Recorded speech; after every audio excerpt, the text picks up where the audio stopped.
কাল 6টার দিকে ফোনে খবর পেলাম এখানে আমার শ্বশুর বাড়ি, বললো যে এখানে কার্য হইতেছে। তখন তো কার্য হলে এক জায়গায় যাইতে হয়, মানানোর জন্য হইলো। এই হিসাবে দুইটা আইসি আসার পরে তাদেরকে দেখলাম যে ভয়াবহতা, মানে সামনে যাওয়ার কোনো ক্যাপাসিটি নাই। তখন কিছুক্ষণ পরে প্রায় 7টার দিকে পুলিশ আসছে। পুলিশ আওয়ার পরে তাদের সাহায্য নিয়ে আমরা সামনের দিকে এগিয়ে আসছি, তাদেরকে মানানোর জন্য অনেক সক্ষম হলাম আমরা।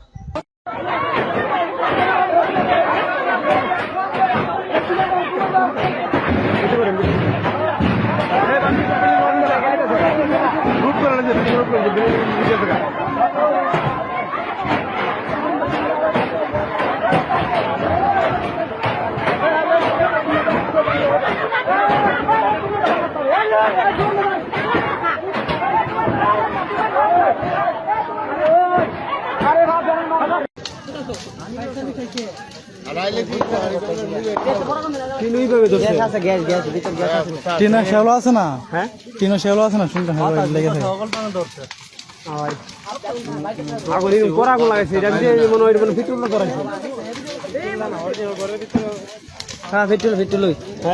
না না, প্রথম ধরছে না, সব কাঠ শুকনা দাও না। আরে ফিটুল দিয়ে জন্য ধরছে বড় গরিব বেড়া রিস্কা খেলা বুঝছি নি। হ্যাঁ, কেমনে বিয়ে কি ধরলো গরিব বেড়া একটা তোরা বেড়া একটা বাড়ি মারতে একটা ভালো বেড়া কো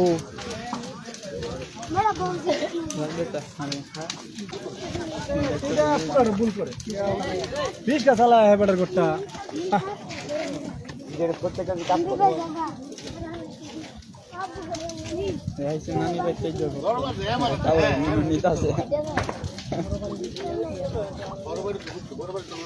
বড় বাড়ি বড় বাড়ি হইলেও তো তাই নেই নতুন তাই এনে কোথায়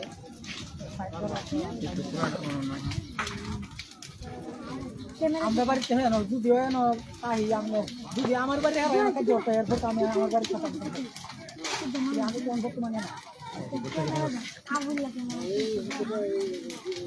গাছটি মরে যাচ্ছে।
আমার ভাই বিদেশ, আমার মাডা আমার বাপ ঘর বুড়ে ঘর হিগর হইতে নিছে। আমার ভাই হালি বিদেশ, আমার ভাই হালি বিদেশ থেকে, আমার ভাই বিদেশ থেকে বলছে আমার হারাইছে সব দিছে গা। আমার বাপ চাচা দাদা থেকে দূরে সারা গ্রাম দিন গান কুয়ার কাঁচা নাইলে ভাড়া দিছে না, আমরাও কোনো কাঁচা নাইলে ভাড়া দিছি না।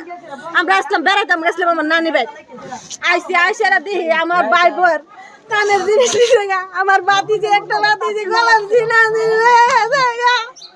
আমার একটা ভাই আজকে 6 বছর 7 বছর ধরে বিদেশ কাম পানা 6 মাস 7 মাস শুধু কাম দি পাইছে পায়া গরুর মাংস এটা কিনছি আলে নতুন। আপনারা তার বিচার চাই, আপনারা বিচার দিবেন, আমার ইহুদি বরফ দিবেন। আপনাকে তেরোকান্দা গ্রামে চান্দিয়ার গোষ্ঠী এবং বারিকিয়ার গোষ্ঠীর মধ্যে একটি উৎসবটা ঘটনাকে কেন্দ্র করে গতকালকে সন্ধ্যার পর একটা অনাকাঙ্ক্ষিত ঘটনা ঘটে, কিছু মারামারি হয়। তাৎক্ষণিক খবর পাইয়া অফিসার ইনচার্জ মহোদয় ইউনুস স্যারকে নিয়ে ঘটনাস্থলে আসিয়া পরিস্থিতি নিয়ন্ত্রণ করেন। সারা রাত্র আমরা অভিযান পরিচালনা করি। আজকে সকালে একই ঘটনার সূত্র ধরে আবার মারামারি সৃষ্টি হয়।